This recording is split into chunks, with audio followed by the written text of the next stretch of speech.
Okay, everyone. Today we're going to be actually talking about the coaches. But before we talk about the coaches, I want to go through this Tyler Adams news, which is, as Simon Stone says, it's terrible news for Bournemouth.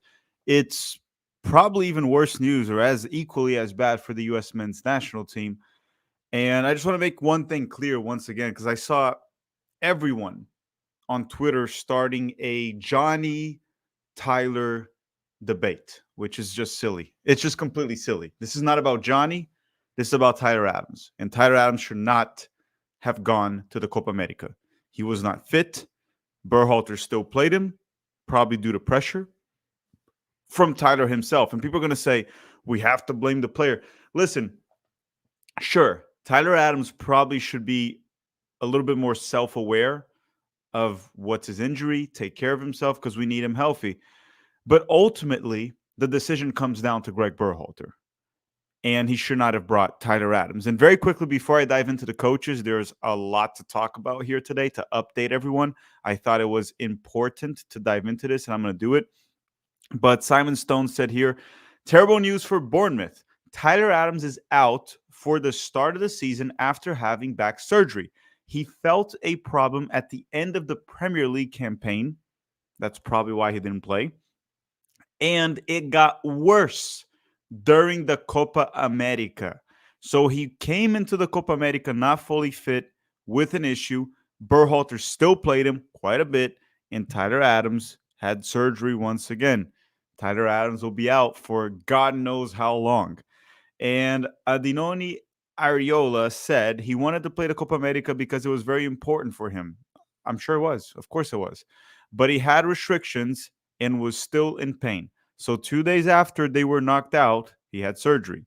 He is out for some time. It is difficult to say for how long, but he won't be fit for the start of the season. But September, October, I don't know. So they don't even have a legit timeline for when he's going to return. This is not good. And Tyler Adams has been injured for pretty much a year. Hasn't been healthy for pretty much a year. Hamstring and back it's connected. The hamstring injuries, the back injuries, and it's continuously happening. But again, another Berhalter legacy. Tyler Adams is injured. Yes, it is mostly on Gregg. He shouldn't have played Tyler. We talked about this before. We said that before he was called in, but he still called him up. And the first one I want to read here is an article from Today NAUSA. And bear with me here because it is in Spanish. I can kind of read in Spanish, and I'll translate it. Essentially, it says U.S. Soccer negotiates with Patrick Vieira as a possible coach for the United States. But the reason I want to bring this article here is for this reason. And I want to talk about some of the fake news in the media that's been coming out lately. And where is it? Here it is. Here it is. So he said, after the no of Jurgen Klopp, Michel Giannoni, a Today reporter, said that 3 candidates are the main ones to take over the U.S. national team job. And he says Steve Cherundolo, that is fake news. That is fake news, okay?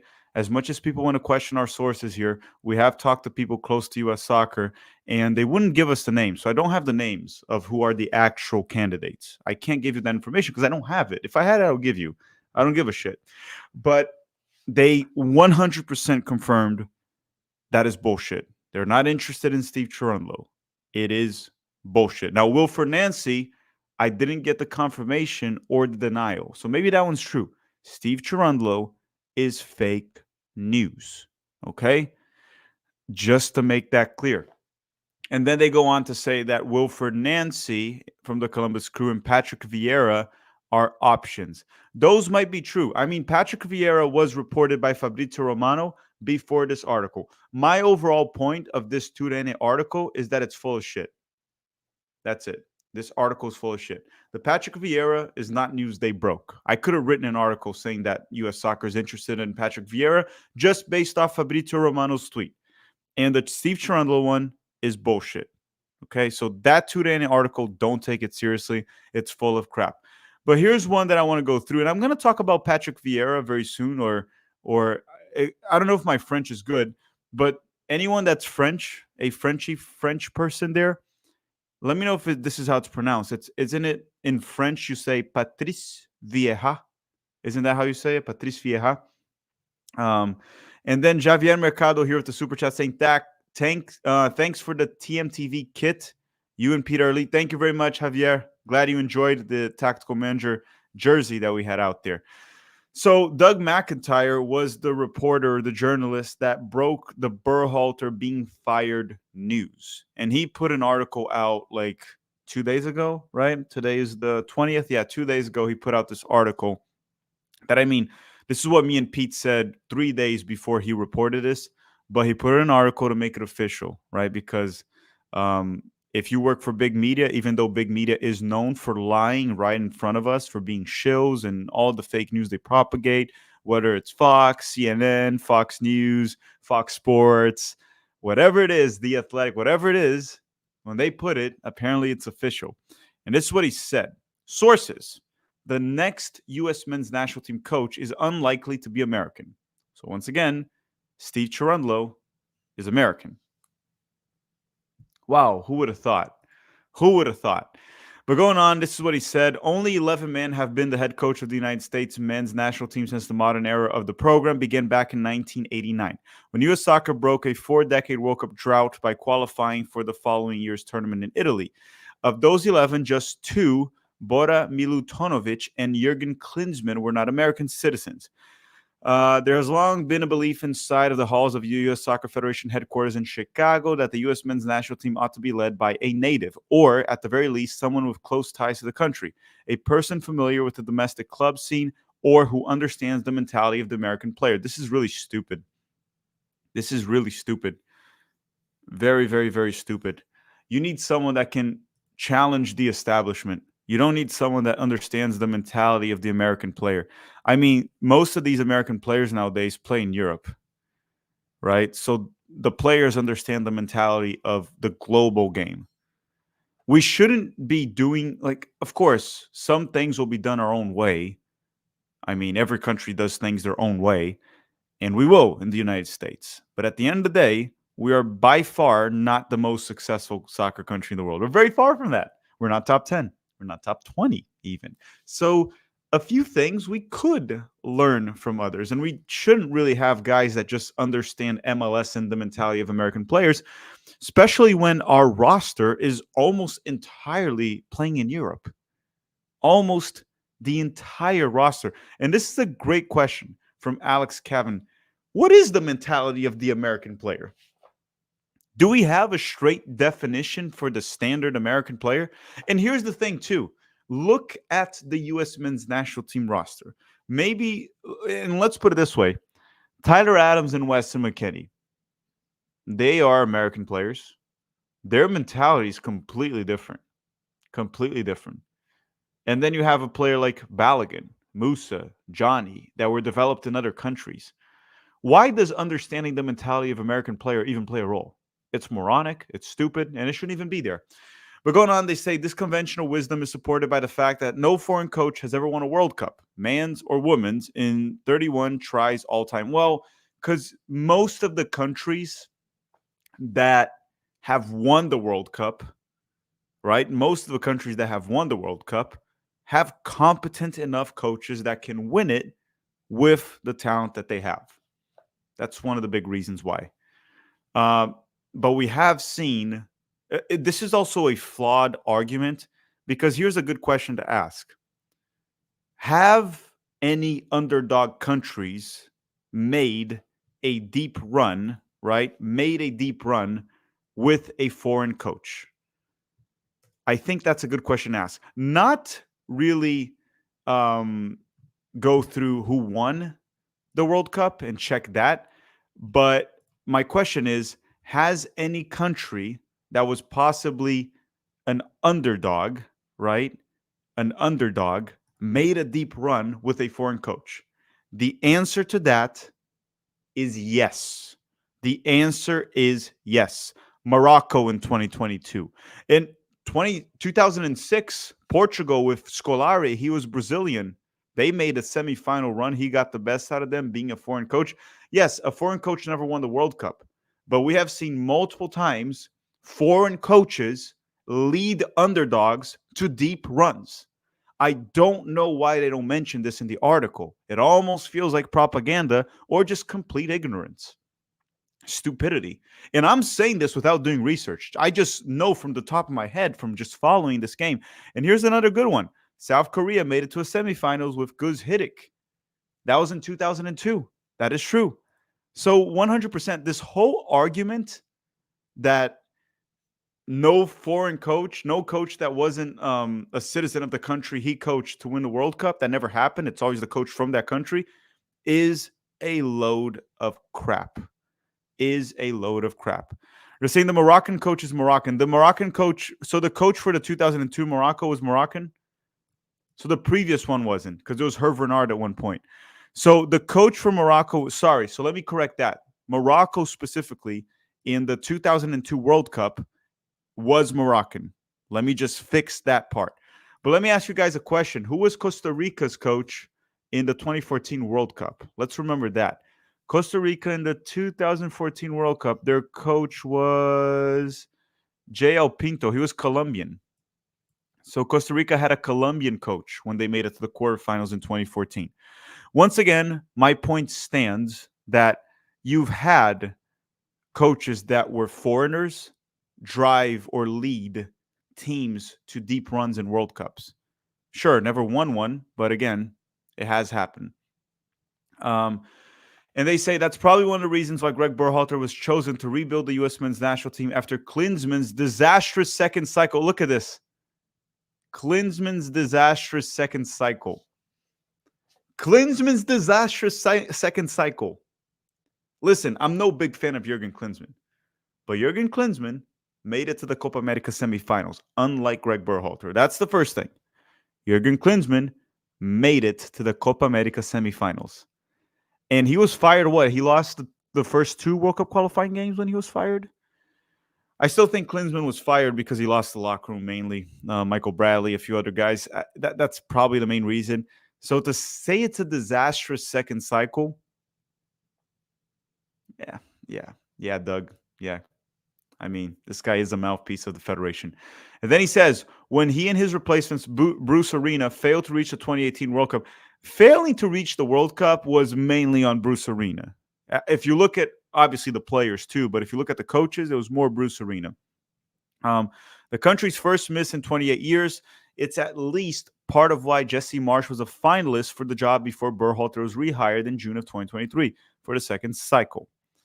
Okay. It's absolutely why Steve Cherundolo, Jim Curtin, Pellegrino Materazzo, Hugo Perez, David Wagner, and other U.S. passport holders were immediately floated around, both here and elsewhere, and as obvious potential successors to Berhalter, even before he was fired last week on the heels of U.S. men's national team becoming the first Copa America host to not survive the competition's group stage. Listen, Steve Cherundolo, Doug, you were the one that made up that rumor. He made up that rumor. It was Doug McIntyre that put the name of Steve Cherundolo out there. And because he is a mouthpiece of the Federation, everyone went with it being like a legitimate option because he said it, right? He put it out there, Steve Cherundolo, which now we know it was a lie. He says, in an ideal world, the U.S. Soccer Federation would love to have an American leading the home team in the World Cup that returns to the national team coach. But let me see when he talks about, so here it is. But face with the sobering reality that there is no U.S. coach who has a habitual, is a serial winner, right? At the highest level and available right now, if there is any at all. U.S. Soccer Sporting Director Matt Crocker has instead set its sights on attracting the most accomplished international manager possible. Multiple sources told Fox Soccer this week. So let's read that again. Matt Crocker has instead set his sights on attracting the most accomplished international manager possible. Those words are a bit scary because if you look at it from the macro, Gareth Southgate kind of like matches that, right? If you look at the macro, not the micro, he is fairly accomplished. 2 Euro finals, a World Cup semifinal. So that is a bit concerning to hear. It's weird because it should be something that excites us, but it's also a bit concerning. Leon Jones saying, you wanted Gregg out, so stop crying about it now. About what? Crying about what? You're going to have to be more specific. Thank you, Leon Jones, about the super chat, but I don't know exactly what I'm crying about. And yeah, I mean, I think almost everyone wanted Gregg out, and it was good that he's out. Fernando Fuentes is saying Sweden and Netherlands have made it to the final with foreign coaches in 1958 and 1978. Exactly. No one has ever won a World Cup with a foreign coach, but there are so many cases of countries making deep runs with a foreign coach. So that narrative is flawed. Zach saying Canada made a deep run with a foreign coach. True.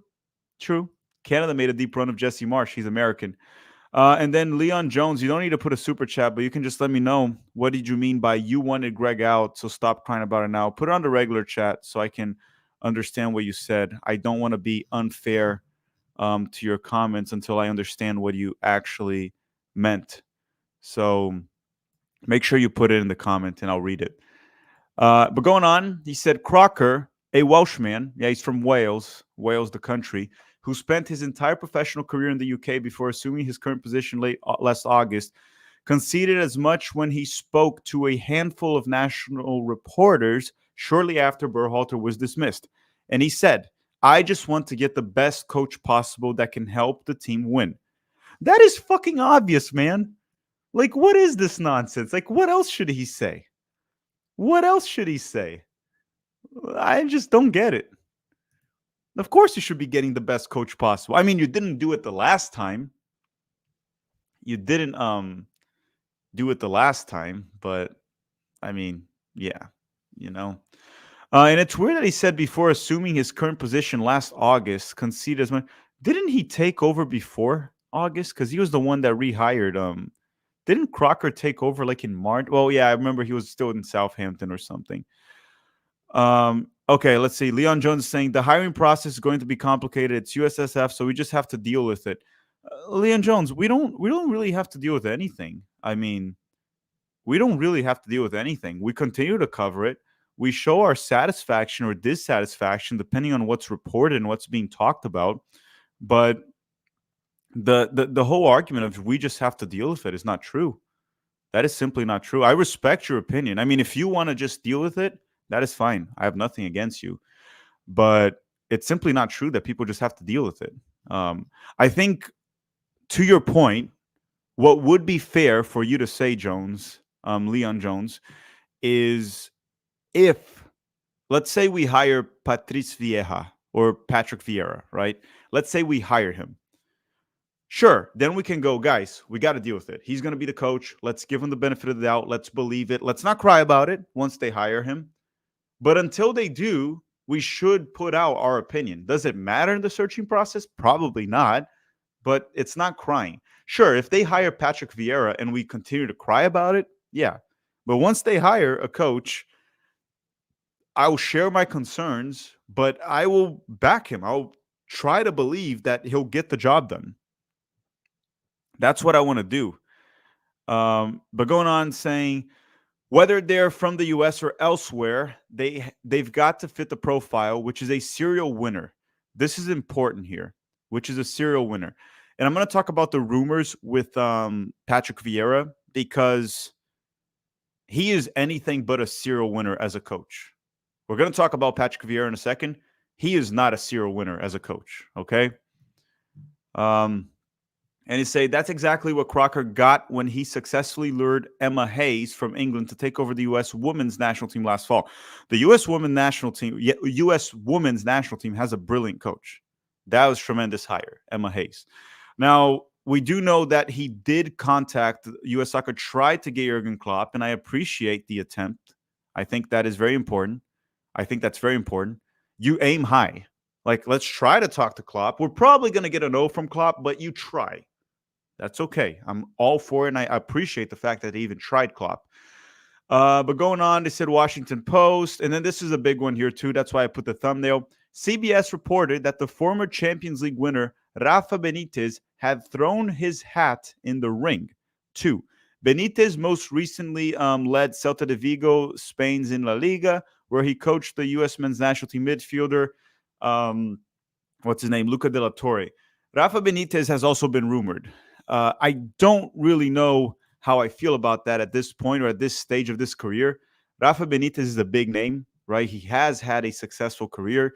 I'm trying to remember like the last few jobs that he's had. He's very experienced, obviously. He was Celta de Vigo. He coached Everton in the Premier League. That didn't go well, did it, with Everton? I don't think he did well with Everton. He coached Real Madrid a while back, Napoli, Inter Milan. Remember, Rafa Benitez coached Liverpool for years. That was probably his most successful, like the most successful amount of his career. Like in the 2000s, he coached Liverpool, and that was really good. I don't know about how I'd feel about him now, but I would have to do more digging, to be honest. The good thing about Rafa Benitez is he is bigger than a lot of these players. The whole leadership council bullshit that controlled the national team, that would be gone. There's no way anyone would be in charge. He would be the man in charge. Unlike Berhalter, which he wasn't in charge. Tyler Adams, Pulisic, McKennie, those guys could do whatever they wanted under Gregg Berhalter. So Rafa Benitez is apparently an option. But just to make one thing clear for everyone, I do not have any sources or anything that can confirm or deny that. I don't know if U.S. Soccer talked to Rafa Benitez, in fact. But CBS is reporting that Rafa Benitez is interested. I think if Rafa Benitez is interested, you at least talk to him. You at least talk to him. Can we agree on that? You at least talk to Rafa Benitez. I think that's fair. And going on, former Tottenham, PSG, and Chelsea boss Mauricio Pochettino is a candidate, according to Ole, his native Argentina. It's an Argentina news outlet, and the Telegraph in London. Pochettino won Liga and the French Cup in his 18 months with PSG, and briefly overlapped with Crocker at the Premier League club, Southampton in 2013. About Pochettino, out of a lot of the options being speculated, he's probably a coach. I would take Pochettino. I'll be 100% fine with that. He is very expensive. I don't think it'll happen. Do I think U.S. Soccer will talk to him? Possibly. That wouldn't be a hire I would be angry about. But again, I just don't think it'll happen. I think he probably was using an Argentine news outlet just to draw more interest in stay in Europe. And we've had some reports coming out that Mauricio Pochettino wants to stay in Europe or get the England job. That's what some other outlets came out and reported.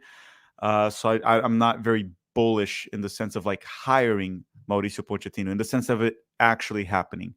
And Zach here with the super chat saying Hervenard won AFCON with Zambia in 2012, and then right after he won the African Cup of Nations with he won AFCON with the Ivory Coast also. To me, that's a serial winner, at least at the national team level. He struggled with club. Gonzalez saying Greece won the Euros with a foreign coach. Good call right there. Good call. Actually, Gonzalez, did you know, this is a fun fact for everyone, the 2004 Euros final, both national teams that made it to the final had a foreign coach. Portugal and Greece, they both had a foreign coach and they made it to the Euro final. And then obviously Greece won. Again, this narrative of a foreign coach can't do is a load of crap. It is bullshit. Mr. saying with Benitez, the Everton thing was never going to work because of his Liverpool connection. That is a valid point. I mean, I talked about this when I was talking about Rafa Benitez. When I remember his successful era, it was in those mid-2000s with Liverpool. That's when he was. And he stayed with Liverpool for like 5 seasons, if I'm not mistaken. And that's where Rafa Benitez was very, very, very, very, very successful. Very successful. And Winoke. Is that how I pronounce it? Winoke. And going on here, and everyone, if you just arrived, make sure to drop a like in the stream if you haven't already. We're going through the coach. Very soon, I'm going to talk about Patrick Vieira, some of his numbers, and how he's not a serial winner. He's not a serial winner. Not as a coach, at least. As a player, he was. And then last but not least, Doug McIntyre says, then there's Gareth Southgate, an ex-England manager who has been long admired by U.S. Soccer. There's Gareth Southgate, an ex-English manager who has been long admired within U.S. Soccer. They admire Gareth Southgate, Gregg Berhalter's mentor. Southgate worked closely with Crocker at English Football Association, just became available after leaving Three Lions following back-to-back appearances in the Euro final. Still, the feeling is that Pochettino and Southgate would prefer a return to the Premier League. I would hope so for Southgate. And here's the thing with Gareth Southgate. He's one of those where when you look at the macro, the results look good. When you look at the micro, you see he's shit. Gareth Southgate, he made it to the World Cup semifinals in 2018, and he literally lost to every single team that was at the same level as his or worse. He lost to Belgium twice in the 2018 World Cup, in the group stage and the third place match. He lost to Croatia in the semifinals. He defeated Sweden and Colombia in the knockout stages, which you fully expect that English side to do. Then in the 2021 Euros, which England pretty much played at home almost every single game, he made it to the final, and then he lost to Italy in the final at Wembley. And here's the thing with that too. He pretty much only played the weakest teams. He got the weakest side of the bracket in the 2021 Euro. The only team he faced that was semi-decent was Germany, and Germany was in crisis, and I believe Joachim Löw was fired right after. And then he played also the Denmark team that had to deal with the whole Eriksen saga, which Eriksen almost died on the field. Look, listen. And then you have the World Cup in 2022, where Gareth Southgate tied the U.S. men's national team Berhalter, defeated Senegal in the round of 16, and then lost in the quarterfinals to France. And then now in this Euro, England had a shit bracket. They had a terrible bracket, and he still struggled to make it to the final. And when he got to the final with a very talented English roster that could have won the Euros, he got completely outplayed by Spain.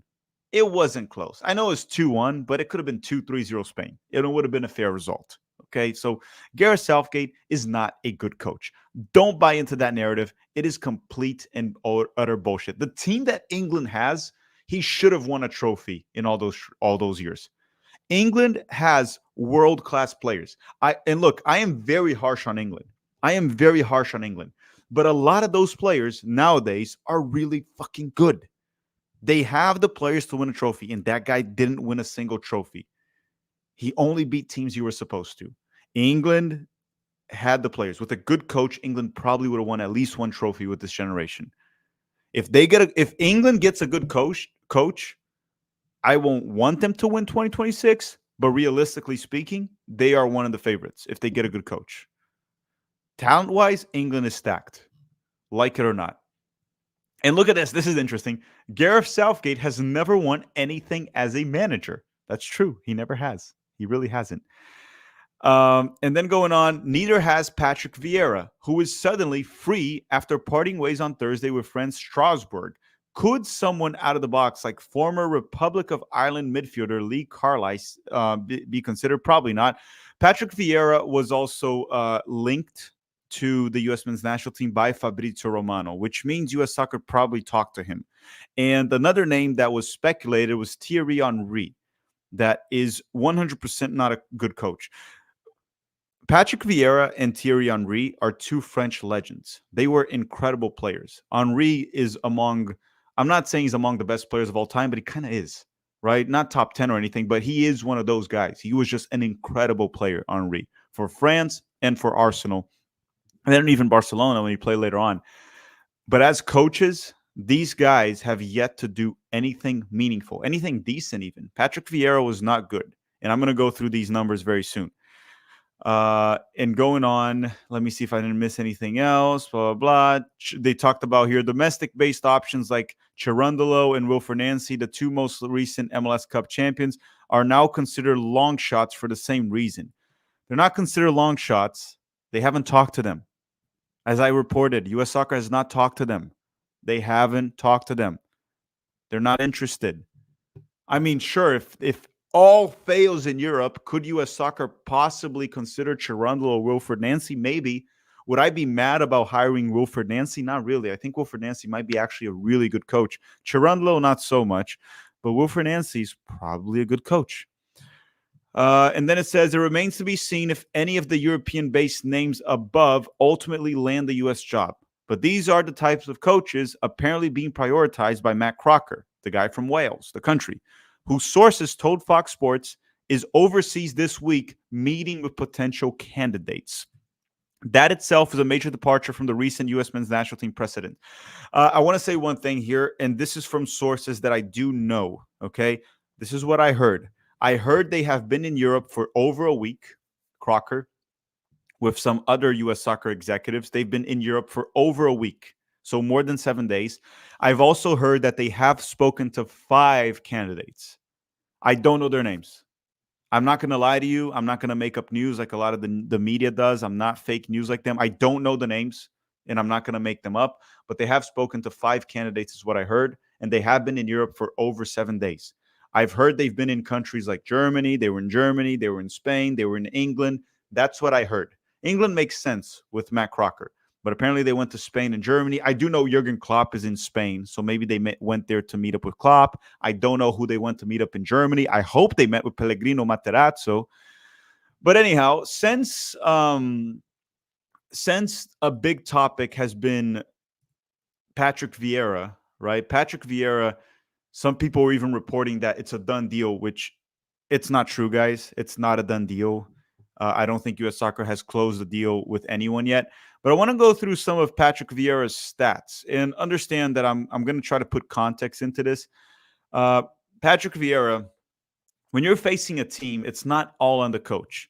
But these were some of the matchups between Patrick Vieira and Jesse Marsch back when they were both in MLS in 2016, 2017, and 2018. So Patrick Vieira lost to Jesse Marsch 4-1. Here's one of the results, 4-1. This was Jesse Marsch's New York Red Bulls, a very good New York Red Bulls team, by the way. They won the Supporters' Shield in Major League Soccer, a very good team led by Jesse Marsch. One of these teams, which one was it? Tyler Adams was there. If my memory doesn't fail, Tyler Adams played for this New York team. New York Red Bulls also 4-0, Jesse Marsch versus Patrick Vieira in MLS. And there was this one right here. This was massive. This one, any MLS fan should remember. New York Red Bulls 7, New York City FC 0. And Jesse Marsch was in charge of the New York Red Bulls, and Patrick Vieira was in charge of New York City FC. Which, by the way, the guy that hired Patrick Vieira to New York City FC at the time, I'm pretty sure it was Claudio Reyna that hired Patrick Vieira at the time. And then going back here, let's go back here. This was a few of Patrick Vieira against Gregg Berhalter. He defeated Berhalter 4-1, but he also lost to Berhalter 4-1. Berhalter was in charge of the Columbus Crew at the time, and he defeated Berhalter 3-2. But overall, this is the record, and this is probably what really matters. Patrick Vieira versus Jesse Marsch and Gregg Berhalter's record. Patrick Vieira versus Jesse Marsch. Vieira has 4 wins. Marsch has 5, and they have 2 draws. Now, Vieira scored 11 goals against Jesse Marsch. Jesse Marsch's team scored 24. That's bad. Now, Patrick Vieira has a positive record against Gregg Berhalter, right? Has a positive record. He defeated Berhalter 3 times in 7 games. Berhalter defeated him twice, and there was 2 draws. His team scored 17 goals against Berhalter and conceded 15.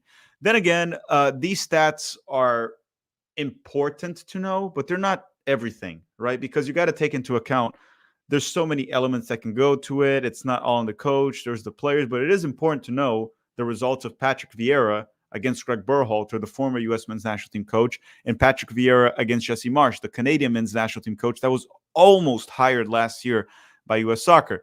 But I want to also put out this tweet here from Justin Moran. I think he does good work on Twitter, putting some stats out. Doesn't mean we always agree with Justin with everything he says, but he put some interesting stats, and I thank Justin for putting this. I recommend you guys following him on Twitter as well. His handle is on screen. But he put here, Nice so Patrick Vieira's record as a manager in Europe, Palace were winless in 12 when they let him go. So they were 12 games without a win. So the 2018-2019 season, they were 7th in Liga with Patrick Vieira. Then 2019-2020, they were 5th. That is good. Then in 2020-2021, they were 11th. And then he was fired and finished 9th. Okay, so that was Patrick Vieira in France. Now, being fired is not the big deal here because even very successful coaches have been fired.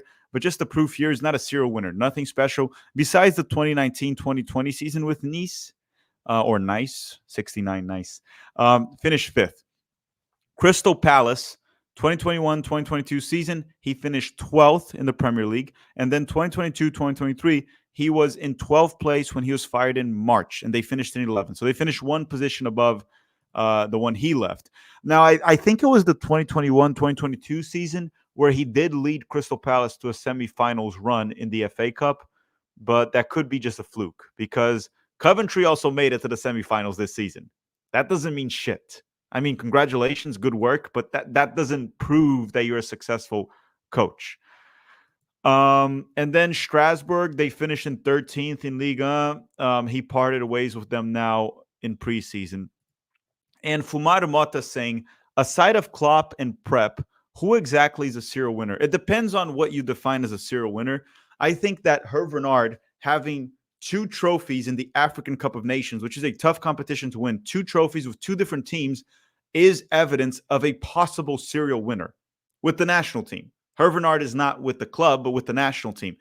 Another serial winner available that you're asking? Because we could go Ancelotti. Jose Mourinho is a serial winner. That's another serial winner right there, Jose Mourinho. Trying to think of other serial winners. I mean, Rafa Benitez was a serial winner. He hasn't been winning for quite some time, but he was a serial winner. Trying to think of the Spanish coach. Yes, De La Fuente. De La Fuente is a serial winner. He won with the youth teams, and then he won the Euros. He won the Nations League of Spain. He is a serial winner. There's a lot of serial winners out there. There is a lot. Oh, you meant unemployed. Well, Hervé Renard will be unemployed soon. I'm not saying Hervé Renard is a world-class coach, but he has one of 2 different nations, the African Cup of Nations. Again, underdogs. Frank Castor saying, Tack, pull his last 12 games for Palace. Well, yes, they didn't win a single game for the last 12. Patrice Vieira, right?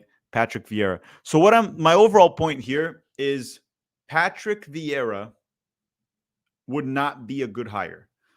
Would we be okay with it? I mean, if they hired him, I wouldn't cry about it. I would believe that maybe, because remember, sometimes coaches that don't do well at the club level, they can do well at the national team level. Hervé Renard, he sucked as a club manager, but he did fairly well as a national team. So that can happen. And then people are saying other serial winners that are available right now, for example, unemployed. Thomas Tuchel, yeah, I mean, the guy did win the Champions League with Chelsea. Joaquin Low did win a World Cup, right? Did win a World Cup. I wouldn't really call him a serial winner. Zinedine Zidane. Zinedine Zidane is unemployed, and Zinedine Zidane is a serial winner as a coach and as a player. Zidane is absolutely a serial winner as a coach and as a player. De La Fuente, the Spanish national team coach, is also a serial winner. Allegri, no. Allegri, please no. Keep Allegri away from the national team. We don't need that. We don't want that. So everyone, my overall point here today, I don't know who's going to be the U.S. men's national team coach. I will keep everyone updated. There's a lot of fake news there. I covered and I told you what was fake, what is possibly real, what I do know, what I don't know. And let's just hope U.S. Soccer makes the right hire. We need this. 2026 is 2 years away. We'll keep everyone posted. And what you can do right now is when I close this stream, you drop a like. Drop a like right now because it helps the channel quite a bit. It's a great way to support the channel. And drop a comment in this video. Your top 3 U.S. men's national team head coach candidates. Your top 3. When I close this stream, drop a comment. I will be reading them later, so make sure to do that. And Frank Castor saying those 12 matches were incredibly difficult. You mean the teams he faced, right, Frank? Sure, I could go through that, but his overall record is not inspiring, Frank. Patrick Vieira.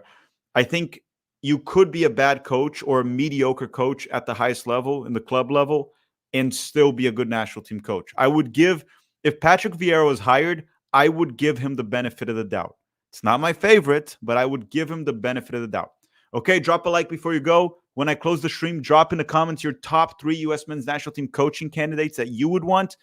And if you want to join our Patreon, the link is in the description. It's a great way to support the channel. All right, everyone. I'll see you guys on Monday. Have a great weekend, actually. Yeah, today's Saturday. Yeah, have a great weekend. Ciao.